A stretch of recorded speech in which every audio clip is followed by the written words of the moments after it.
Now, Florida's success has been made more difficult by the floundering federal establishment in Washington, D.C.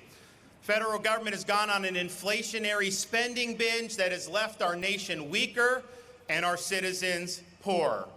It has enacted pandemic restrictions and mandates based more on ideology and politics than on sound science, and this has eroded freedom and stunted commerce.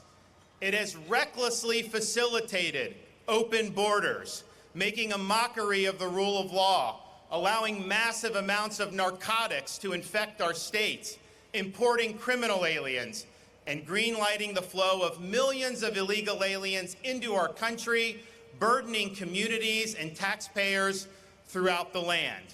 It has imposed an energy policy that has crippled our nation's domestic production, causing energy to cost more for our citizens and eroding our nation's energy security and, in the process, our national security. It wields its authority through a sprawling, unaccountable, and out-of-touch bureaucracy that does not act on behalf of us, but instead looms over us and imposes its will upon us. The results of this have been predictably dismal. This has caused many to be pessimistic about the country's future. Some even say that failure is inevitable. Florida is proof positive that we, the people, are not destined for failure.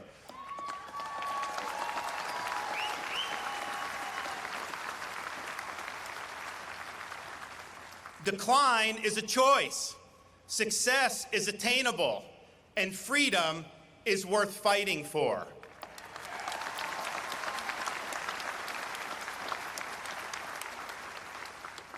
Now, fighting for freedom is not always easy because the threats to freedom are more complex and more widespread than they have been in the past. The threats can come from entrenched bureaucrats in D.C., jet setters in Davos, and corporations wielding public power. But fight we must.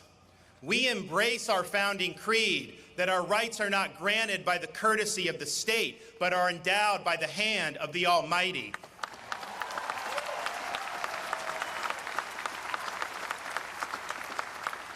We reject the idea that self-government can be subcontracted out to technocratic elites who reduce human beings to mere data points.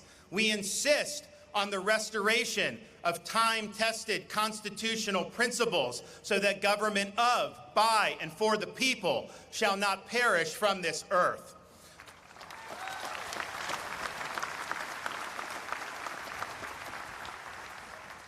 Florida has led the way in preserving what the father of our country called the sacred fire of liberty.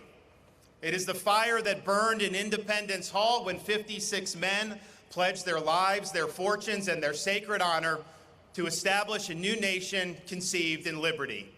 It's the fire that burned at a cemetery in Gettysburg when the nation's first Republican president pledged to this nation a new birth of freedom. It's the fire that burned among the boys who stormed the beaches of Normandy to liberate a continent and to preserve freedom for the world. It's the fire that infused the young preacher's dream, relayed at the steps of the Lincoln Memorial, that the Declaration of Independence said what it meant and meant what it said.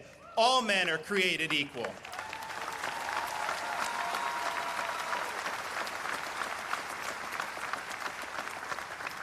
It is the fire that led a resolute president to stand in Berlin and declare, "Tear down this wall," staring down the communists and winning the Cold War.